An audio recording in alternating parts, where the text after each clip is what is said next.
अस्सलाम वालेकुम। तो पाकिस्तान ने अमेरिका की जो दावत है समिट, वर्चुअल समिट जो कि जमहूरियत पे उन्होंने बुलाया था, पाकिस्तान को भी दावत दी थी, कुछ और मुल्कों को भी दावत दी, और ज़ाहिर है कि चीन को नहीं बुलाया उसमें। चीन ने उस पर एक रद्द-ए-अमल भी दिया है नागवारी का, लेकिन पाकिस्तान ने यानी कल इनकार कर दिया कि हम नहीं जाएंगे। तो बहुत से लोगों के मुताबिक कौमी हमीयत और गैरत का तकाजा था कि इमरान खान जो बाइडन की और अमेरिका की आंखों में आंखें डाल के बताएं कि जनाब आप जमहूरियत पर जो समिट कर रहे हैं, हम इसे ज़रूरी नहीं समझते कि हम इसमें आए, हमें खुद मुख्तार कौम है भाई, हमें जिंदा कौम है। और इसका कोई ताल्लुक़ इस बात से नहीं देखना चाहिए कि अमेरिकी सदर ने चूँकि इमरान खान को अभी तक फ़ोन ही नहीं किया, दुनिया भर में ज़ाहिर है कि बेइज्जती और तौहीन हो रही है, तो खान साहब ने गालिबन इसका कोई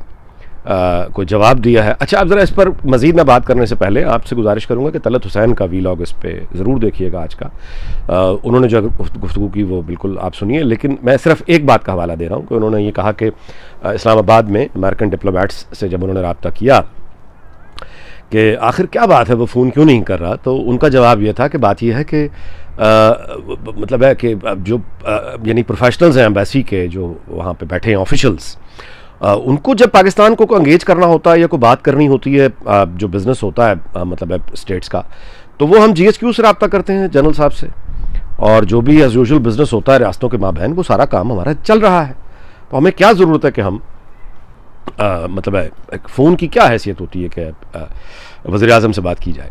अच्छा, इसी बात को अगर आगे बढ़ा दिया जाए तो मामला वो यही है कि ये हाइब्रिड की जो बरकतें हैं ना, हाइब्रिड निज़ाम की बरकतें, उनमें से ये एक बरकत है कि एक तो चीज़ होती है ना साफ, मिसाल के तौर पे परवेज़ मुशर्रफ के दौर में भी एक वज़ीर-ए-आज़म वो रखते थे, ज़फ़रुल्लाह जमाली या शौकत अज़ीज़, लेकिन अमेरिका के साथ सारी डीलिंग और सारी वारंट है वो परवेज़ मुशर्रफ के फैसले हुआ करते थे। तो अमेरिकन्स न्यू इट कि who actually runs the show in Pakistan and who means business. अब उनके पास ज़ाहिर है कि ये इतना वक्त तो नहीं है कि वो नखरे उठाएं बाकी लोगों को। हाइब्रिड निज़ाम का ये नुकसान होता है कि एक जानिब आप कह ही रहे हैं कि आप जमहूरियत है और हमारे पास जो सबसे ताकतवर आदमी है वो तो वज़ीर-ए-आज़म है जो कौम का नुमाइंदा है, लेकिन अमेरिका और बाकी दुनिया जानती है कि ताकत इधर नहीं कहीं और है। तो पब्लिकली एम्बैरस जब वो वज़ीर-ए-आज़म को करते हैं, या पब्लिकली यानी जब वो उसको लिफ्ट नहीं कराते या उसको इस काबिल नहीं समझते कि उससे रब्ता भी किया जाए, तो जो बेइज्जती दुनिया में होती है वो पाकिस्तान की होती है, क्योंकि दुनिया में बाकी रहने वाले इतनी बारीकियों में नहीं जाते कि वज़ीर-ए-आज़म को अगर अमेरिकी सदर ने फ़ोन नहीं किया तो क्या हुआ, पाकिस्तान में तो ताकत असल में किसी और के पास है। दुनिया पहेलियाँ बूझने के लिए नहीं वक्त होता कि वो पहेलियाँ हमारी बूझती रहें, वो तो सिर्फ एक आम आदमी को ये पता है कि पाकिस्तान का प्राइम मिनिस्टर को अमेरिकन प्रेसिडेंट ने कॉल नहीं किया क्योंकि वो उसको इस काबिल नहीं समझता, इमरान खान को नहीं, पाकिस्तान को इस काबिल नहीं समझता, या ट्रस्ट नहीं करता, या ये कि अमेरिकन प्रेसिडेंट के लिए पाकिस्तान जैसे मुल्क जो है वो उसके ऑफिशियल्स नीचे वाले वो बस डील करते रहें तो करते रहें। ये इतना इंपॉर्टेंट मुल्क नहीं है कि अमेरिकन प्रेसिडेंट खुद सामने आके इस मौके और मरहले पर पाकिस्तानी सिविलियन लीडरशिप को एंगेज करे, उसको ज़रूरत ही नहीं है, उसके काम वैसे ही हो रहे हैं। तो ये एक और अच्छा, लेकिन अब खान साहब का ज़ाहिर है बाकी तो यानी ये कहने के ये जो उन्होंने एक ज़रूरत रिंदाना दिखाई है, इसकी वजह मुमकिन है कि ये गुस्सा हो कि मैं अमरीकियों को ये बताऊं कि आप जो अंग्रेज़ हैं GHQ के साथ और आपके डे टू डे बिजनेस हो रहे हैं और अमरीकी सदर मुझे कॉल नहीं कर रहा, तो इसका नतीजा अमेरिका को ये भुगतना पड़ेगा कि हम आपकी दी हुई दावत नहीं कबूल करेंगे और दुनिया देखेगी कि हम जो हैं वो आपको इस काबिल नहीं समझते आपकी जमहूरी इस तरह की किसी काविश पे कि हम उस पर बैठ के अपना वक्त ज़ाया करें। अच्छा, अब ये एक आदमी की अना की तस्कीन तो हो जाती है जो खान साहब की यकीनन हुई होगी। अमेरिका को इससे क्या फ़र्क पड़ता है? वेल, आप मुझे बता दीजिए, वर्ल्ड बैंक या IMF से रिलीफ अमेरिका को चाहिए या आपको चाहिए? IMF के कहने पर हमने अपने स्टेट बैंक की जिस तरह गिरवी रखा है कदमों में जाके, क्या अमेरिका भी इसी मुआशी मुश्किल से दो चार है या सफारती तन्हाई का शिकार है जिस तरह पाकिस्तान है? क्या ये अमेरिका है जिसने सऊदीया से सिर्फ $3 बिलियन अकाउंट में रखने के लिए सख्त से सख्त और कड़ी से कड़ी शराइत पर पाकिस्तान की एक गोया सॉवरेनिटी जाके सऊदियों के हमने पैरों में रख दी है? तो ये अमरीकियों को तो ये मसला नहीं है, ये मसला किसको है? अच्छा, आपको अगर रिलीफ चाहिए तो किससे चाहिए? यानी चीन से चाहिए या IMF से चाहिए या वर्ल्ड बैंक से चाहिए? किससे चाहिए आपको रिलीफ? अगर तो IMF से चाहिए, अगर तो वर्ल्ड बैंक से चाहिए, तो ये हरकत करके और अमेरिका को इस तरह ह्यूमिलिएट या इंसल्ट करके या तो आप बड़े अपने पैरों पे खड़े होते, ऐसी तो कोई बात दूर दूर तक नहीं है, और या ये कि आप अपने स्टेट स्ट्रक्चर में वो तब्दीली लाने में कामयाब हो जाते कि अपने रेवेन्यूज बढ़ाते। अच्छा, रेवेन्यूज़ तो हम बुनियादी तौर पे ये कई दफ़ा साबित हो चुकी है बात कि मौजूदा अशराफिया के होते हुए, यानी जो सिविलियन अशराफिया और बाकी सारी अशराफिया के होते हुए, ये लोग तो टैक्स नहीं देंगे, और ना ही ये टैक्स नेट में ताजरों को ला सकते हैं, ना दुकानदारों को ला सकते हैं, ना इंडस्ट्रियलिस्ट को ला सकते हैं। आप मुझे बताइए, अरबपति लोग असम्बलीज़ में बैठे हैं, ये सारे खरबपति और अरबपति लोग हैं। अब जिन लोगों ने असम्बलीज़ में बैठ के ये टैक्सेशन और एफबीआर को खुद मुख्तार करना है, या ये सारे, वो पागल हैं कि वो अपनी जेबों से पैसा दें? वो तो नहीं देंगे। अच्छा, दूसरी तरह की जो अशराफिया वो भी माशाल्लाह अल्हम्दुलिल्लाह आप उनकी दयानतदारी से भी वाकिफ़ हैं। तो ये लोग रेवेन्यूज़ कभी नहीं बढ़ाएंगे, यानी वहाँ से ये रेवेन्यू बढ़ा के एक्चुअल टैक्स लगा के जो अमीर तबका है वो तो अपना टैक्स देने पे तैयार ही नहीं है, तो वो तो आप फार्मूला भूल जाए, वो तो नहीं होगा। दूसरी चीज़ पैसा बढ़ाने की फिर ये है कि आपकी प्रोडक्शन ज़्यादा हो, यानी कि आपका पैसा इतना आ रहा हो, फैक्ट्रीज चल रही हैं, तो वहाँ पे तो दूर दूर तक। अच्छा, दो अच्छी खबरें हैं। एक, एग्रीकल्चर का जो सेक्टर है वहाँ से अच्छी खबरें कुछ आ रही हैं, कुछ लोगों से मेरी बात हुई है, उम्मीद है कि लेकिन उसके इफ़ेक्ट्स जो है वो बताया ये जा रहा है कि 2 साल अभी लगेंगे, लेकिन ये कि एग्रीकल्चर की तरफ से कुछ अच्छी खबरें हैं, चलो शुक्र अल्हम्दुलिल्लाह। और दूसरी जो अच्छी खबर है वो इंफॉर्मेशन टेक्नोलॉजी की है, यानी साइबर वर्ल्ड में नौजवान, ज़ाहिर है हमारा एक ना एक यानी बासलाहियत लोग तो हैं, शुक्र है अल्लाह का कि वो यानी साइबर यानी कि जो वर्ल्ड है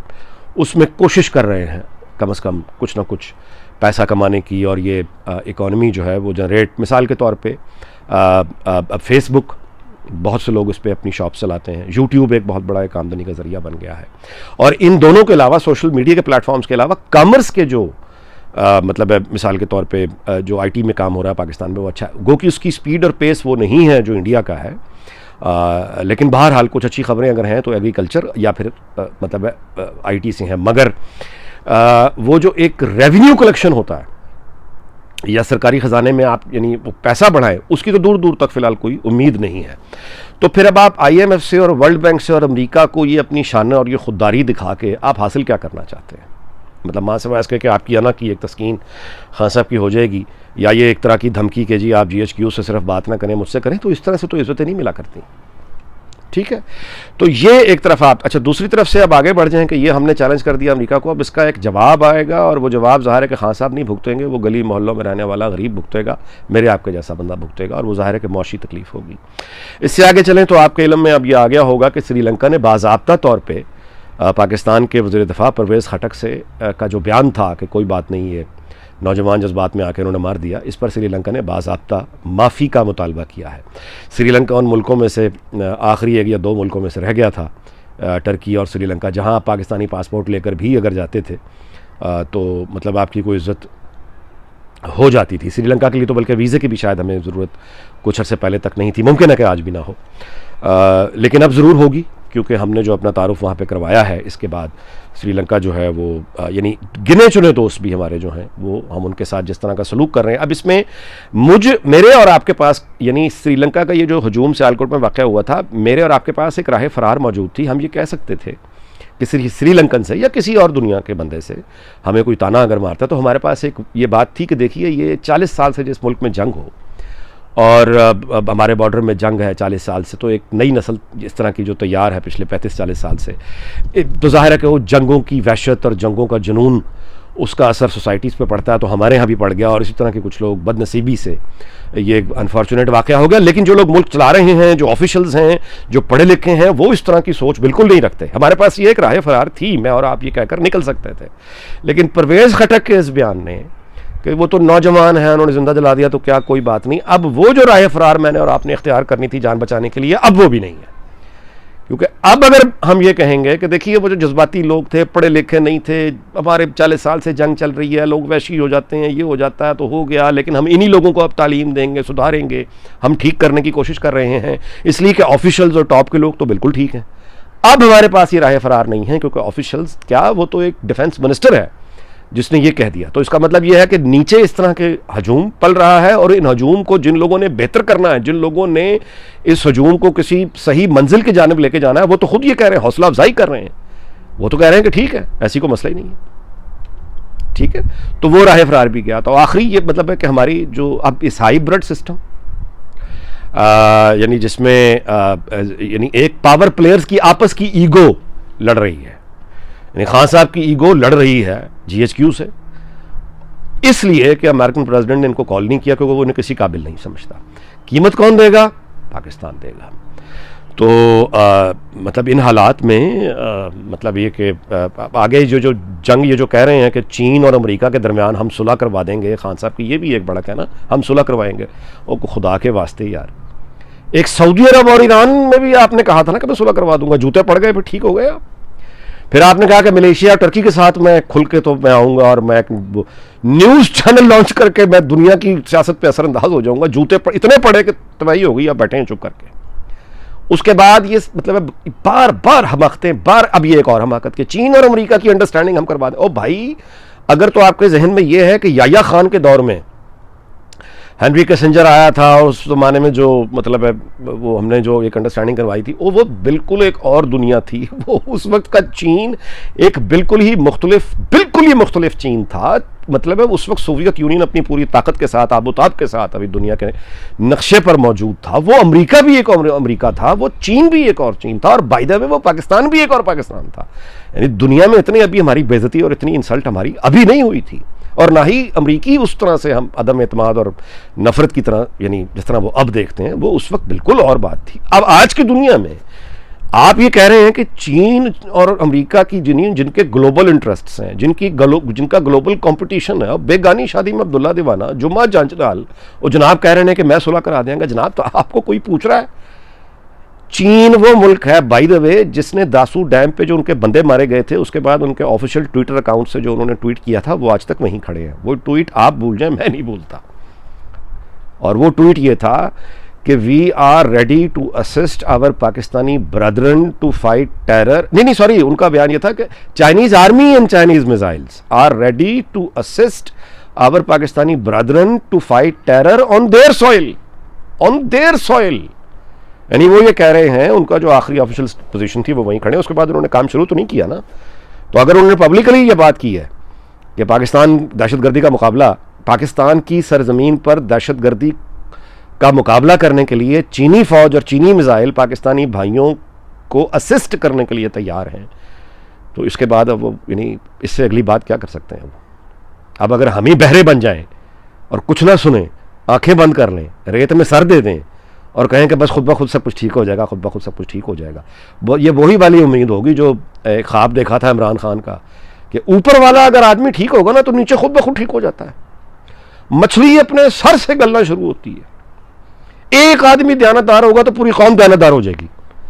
एक आदमी करप्ट नहीं होगा तो अशराफिया भी सारी की सारी बंदे के बच्चे बन जाएंगे। एक आदमी अगर दयानतदार होगा तो मतलब है कि हमारी दुनिया में इज्जत हो जाएगी। और ये ख्वाब देखने वाले कोई आम लोग थे, रेडी लगाने वाले लोग थे, रखना वो लोग थे जो मतलब है जो पढ़े लिखे नहीं थे। ना ना ना ना, ये बड़े प्रोफेशनल लोगों की बातें, बड़े पढ़े लिखे माशाल्लाह, जो बड़े संजीदगी से ये ख्वाब देख रहे थे कि बस ईमानदार होना काफ़ी है, दयानतदार होना काफ़ी है। इनसे कहो कि फिर वो दयानतदार इस तरह के लोग जो होते हैं माशाल्लाह बहुत होते हैं। बैंकों के जो गार्ड्स होते हैं, ये गालिबन वजाहत मसूद ने बात की थी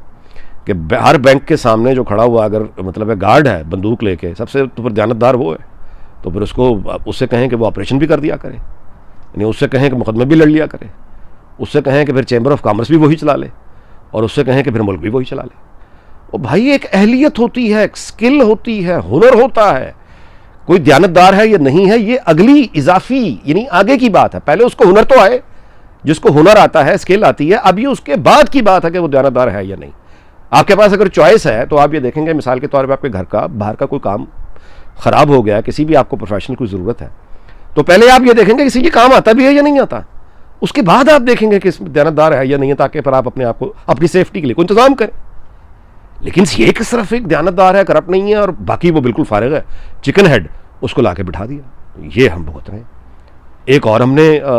वो यानी ये आप उसे कहिए बेमनी और फजूल की